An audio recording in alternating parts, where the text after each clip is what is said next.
नमस्कार, देशोन्नतीमध्ये मी साक्षी आपलं स्वागत करते। बघूया आजच्या काही सुपर 30 बातम्या। महाराष्ट्रात केवळ मुंबई, ठाणे, पुणे, नाशिक आदी शहरांमध्येच नव्हे तर गावांमध्येही भटक्या कुत्र्यांचा टोळ्या फिरत आहे। त्याची मोठी दहशत असून जागोजागी या भटक्या कुत्र्यांचा हल्ल्यांमध्ये बळी पडलेल्या घटनांची माहिती अनेकदा समोर येत असते। तसेच रेबीजचे प्रश्नही मोठा असून अनेक ठिकाणी श्वानदशांवरील औषध उपलब्ध नसल्याचाही घटना दिसून येत आहे। या पार्श्वभूमीवर रविवारी 28 सप्टेंबर रोजी जागतिक रॅबीज दिन महाराष्ट्रात तरी रॅबीज विरोधी लढ्याचे आव्हान कायम असल्याचे चित्र आहे। छत्रपती शिवरायांच्या दैदिप्यमान पराक्रमाच्या साक्ष देणारा किल्ले प्रतापगड वर परंपरेप्रमाणे यंदाही अश्विन शुद्ध षष्ठीला मशाल महोत्सव साजरा झाला। शनिवारी रात्री तब्बल 366 मशालींनी हा गड उजळून निघाला। हा मशाल महोत्सव पाहण्यासाठी व श्री भवानी मातेचे दर्शन घेण्यासाठी भाविकांनी मोठी गर्दी केली होती। छत्रपती शिवाजी महाराजांनी अश्विन शुद्ध पंचमीला किल्ले प्रतापगडावर भवानी मातेची स्थापना केली। जून महिन्यापासून येणाऱ्या पुरात मराठवाड्यात 2534 जनावरे दगावली। 20 ते 26 नोव्हेंबर या कालावधीमध्ये 20 सप्टेंबर पासून ते 26 सप्टेंबर पर्यंत फक्त 6 दिवसात 357 जनावरे दगावली। यामध्ये नव्या निकषानुसार दुधाळ मोठ्या जनावरांसाठी 32,000, लहान जनावरांसाठी 4,000 अशी मदत देण्याबाबतचे निकष आहे। परिणामी धाराशिव जिल्हा खवा निर्मितीवर मोठा परिणाम होण्याची शक्यता आहे। या भागात आता चाराही नसल्याने शेतकरी हैराण आहेत। मागील 1.5 वर्षांपासून तांत्रिक कारणास्तव रखडलेल्या सातारा पोलिसांच्या नवीन गृहनिर्माण संकुलामधील सदनिकांचे येत्या दिवाळीत वितरण केले जाणार आहे। 693 सदनिकांची सोडत काढली जाणार असल्याची माहिती पोलीस अधीक्षक तुषार दोशी यांनी पत्रकार परिषदेत दिली। दरम्यान सातारा शहरातील वाढत्या अवैध व्यवसायासंदर्भात कठोर कारवाया सुरूच आहेत। आपणास असेही काही आढळल्यास आपण माहिती द्यावी असे आवाहन त्यांनी केले। जिल्ह्यात रात्रभर व आज रविवारी सकाळी जोरदार पावसाने झोडपल्याने अनेक भागात पूर परिस्थिती निर्माण झाली आहे। नगर शहरातून वाहणाऱ्या सीना नदीतील पाण्याने धोक्याची पातळी ओलांडली असून नदीकाठच्या वसाहतींमधून पाणी घुसले आहे। जामखेड, शेवगाव, पारथडी, नेवासा, राहता, शिर्डी भागातील अनेक रस्ते व पूल पाण्याखाली गेले आहेत। जामखेडमध्ये घराची भिंत कोसळून एका वृद्धेचा मृत्यू झालाय। राष्ट्रीय स्वयंसेवक संघाच्या अमरावतीत होणाऱ्या विजयादशमी सोहळ्याला आपण उपस्थित राहून नसणार या संदर्भात प्रसार माध्यमांमध्ये प्रकाशित झालेली बातमी खोटी आहे। मला विश्वासात घेतले गेले नाही किंवा लेखी होकार घेतला नाही। RSSचे हे षडयंत्र आहे। मी निमंत्रण स्वीकारलेले नाही असे स्पष्टीकरण सर्वोच्च न्यायालयाचे सरन्यायाधीश भूषण गवई यांच्या आई कमलाताई गवई यांनी दिले आहे। राज्यातील अतिवृष्टीच्या पार्श्वभूमीवर मुख्यमंत्री देवेंद्र फडणवीस यांनी मराठवाड्यातील छत्रपती संभाजीनगर, बीड, हिंगोली, जालना, लातूर, नांदेड, धाराशिव, परभणी तसेच सोलापूर जिल्हाधिकाऱ्यांशी आज सकाळी संपर्क करून पावसाच्या मदत कार्याच्या स्थितीचा आढावा घेतला। अतिवृष्टीच्या पार्श्वभूमीवर सर्व अधिकाऱ्यांनी फील्डवर उतरून उपाययोजना कराव्यात असे आदेश फडणवीस यांनी दिले आहेत। बुलढाणा आजच्या धावपळीच्या या जीवनामध्ये नेमकं केव्हा काय घडेल हे कोणी सांगू शकत नाही। मात्र जेव्हा एखादा शिक्षक काही मिनिटापूर्वी विद्यार्थ्यांना वर्गात तासिका घेतो, नियमित शिकवणी देतो आणि आपल्या कार्यालयात जाऊन बसतो, काही वेळात त्यांनी जगाचा निरोप घेतल्याच्या बातमीने सर्वांना धक्क बसला।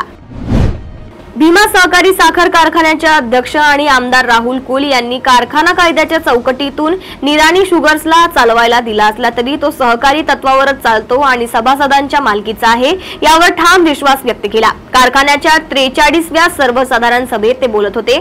यावेळी सभासद आणि कामगारांच्या हितासाठी कारखाना प्रगतीपथावर असल्याचे त्यांनी सांगितले। आम्हाला फार खाज होती म्हणून माडेगावला चेअरमन झालो, आता पुढे सोमेश्वरलाही चेअरमन होणार आहे, सगळ्यांचे रेकॉर्डच मोडतो अशी मिस्किली टिप्पणी करत उपमुख्यमंत्री अजित पवार यांनी गुगली टाकली।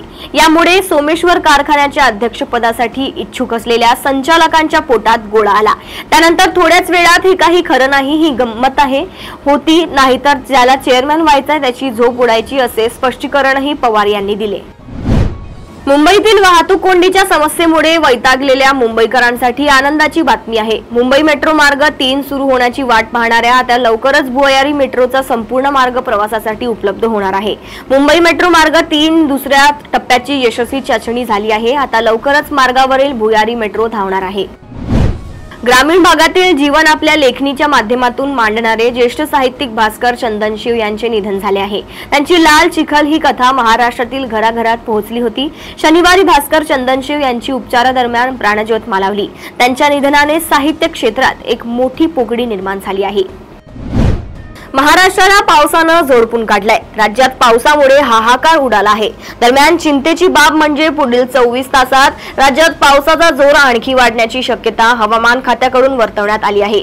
IMD कडून राज्यातील 7 जिल्ह्यांना रेड अलर्ट तर उर्वरित सर्व जिल्ह्यांना हाय अलर्ट जारी करण्यात आला आहे।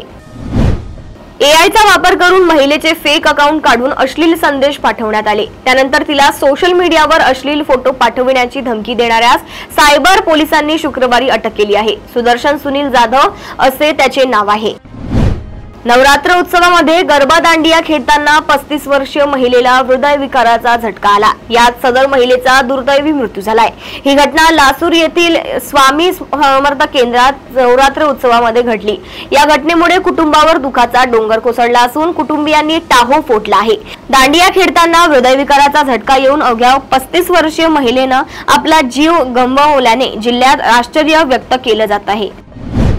सुपरस्टार आणि तमिळग वेट्री कळघमचे नेते विजयांच्या रॅलीत चेंगराचेंगरी होऊन 33 जण ठार झाल्याची घटना शनिवारी घडली। मृतांमध्ये 6 मुलांचा समावेश आहे।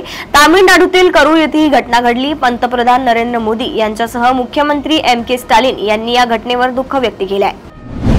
उत्तर प्रदेशच्या राजधानीत एक चक्रावून टाकणारी घटना घडली आहे। क्राईम ब्रांच मध्ये तैनात असलेल्या एका पोलीस निरीक्षकाचा PAC बटालियनच्या स्विमिंग पूलमध्ये बुडून मृत्यू झालाय। त्यांचा मृत्यू संशयास्पद मानला जात आहे। पोलीस निरीक्षकाच्या मृत्यूने पोलीस विभागात खळबळ उडाली आहे। वरिष्ठ अधिकारी घटनास्थळी पोहोचले आहेत।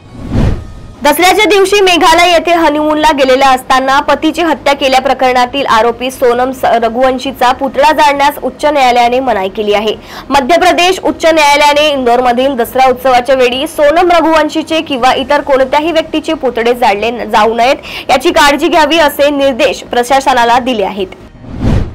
उद्योगपती, कॉर्पोरेट कंपन्या किंवा बँकांचे वरिष्ठ अधिकारी बँकांना चुना लावतात अशा घटना तुम्ही ऐकल्याच असाल। पण बँकेतील कर्मचारी 16 कोटी रुपयांचा गंडा घालू शकतो हे ऐकलं तर आपल्याला नवल वाटेल। पण बँक ऑफ इंडिया सारख्या सार्वजनिक क्षेत्रातील मोठ्या बँकेला एका कर्मचाऱ्याने गंडवलं आहे।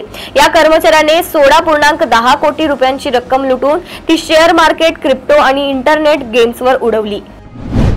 दिल्लीतील एका स्वयंघोषित बाबाचा पर्दाफाश करण्यात आलाय। एका आश्रमात शिकणाऱ्या 17 विद्यार्थिनींना आश्रमातील अवैध प्रकार उघडकीस आणत गंभीर आरोप केले होते। येथील आश्रमाचा प्रमुख स्वामी चैतन्यानंद सरस्वती उर्फ पार्थ सारथी नावाच्या महाराजावर विद्यार्थिनींची गैरवर्तन केल्याच्या आरोपाप्रकरणी स्वामी चैतन्यानंद सरस्वतीवर गुन्हा दाखल करण्यात आला होता। या आरोपानंतर दिल्ली पोलिसांनी स्वामी चैतन्यानंद सरस्वतीला आग्रा येथून बेड्या ठोकल्या आहेत। भारत आणि अमेरिका यांच्यात गेल्या काही दिवसांपासून व्यापार वाटाघाटी सुरू आहेत। या दरम्यान अमेरिकेने भारताला पुन्हा एकदा नव्याने इशारा दिलाय। ट्रम्प प्रशासनातील अमेरिकेचे वाणिज्य मंत्री हॉवर्ड लुटनिक यांनी भारताला वठणीवर आणण्याची आवश्यकता असल्याचे म्हटले आहे।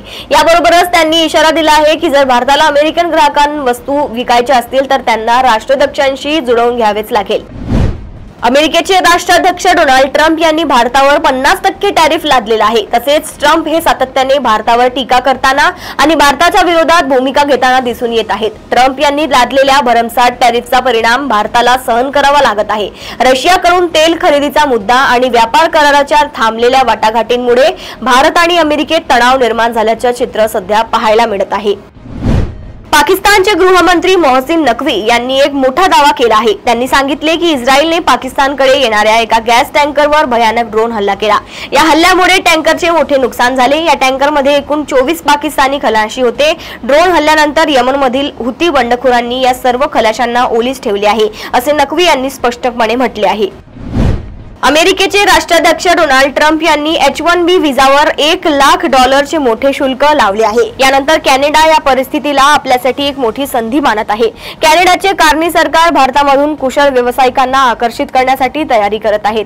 ते यासाठी सक्रियपणे काम करत आहेत। H-1B व्हिसावरील या मोठ्या शुल्कामुळे कॅनडाच्या तंत्रज्ञान आणि संशोधन क्षेत्रासाठी एक मोठी संधी निर्माण झाली आहे। अर्जेंटिनामध्ये एका 22 वर्षीय तरुणाचा मृत्यू झालाय। त्याच्या दफनविधीची तयारी सुरू होती, त्यासाठी नातेवाईक आणि शेजारी पाजारी जमले। तितक्यात ज्या तरुणाचा मृत्यू झाल्याचं सगळं समजत होते, तो तरुण तिथे पोहोचला। मी जिवंत असल्याचं त्याने सांगितलं। त्याला पाहून तिथे जमलेल्या सगळ्यांनाच आश्चर्याचा धक्काच बसला। तरुण जिवंत आहे, पण शव पेटीत असलेला मृतदेह नेमका कोणाचा असा प्रश्न सगळ्यांना पडला। महाराष्ट्र शासनाच्या धोरणानुसार बार्टी, TRTI, सारथी, महाज्योती आणि RT या संस्थांमार्फत 2025 ते 26 साठी संघ लोकसेवा आयोग नागरी सेवा परीक्षा पूर्व प्रशिक्षण कार्यक्रम राबवला जात आहे। या कार्यक्रमासाठी प्रशिक्षणार्थी निवडण्यासाठी बार्टी पुणे मार्फत सामायिक प्रवेश परीक्षा 29 आणि 30 सप्टेंबर 2025 रोजी होणार होती। मात्र भारतीय हवामान विभागाने मध्य महाराष्ट्र, कोकण आणि विदर्भमधील मुसळधार पावसाचा अंदाज वर्तवला आहे। त्यामुळे ते जे विद्यार्थी या परीक्षेला उपस्थित राहू शकणार नाहीत, त्यांच्यासाठी ही परीक्षा पुन्हा घेतली जाईल असे बार्टीने जाहीर केले आहे।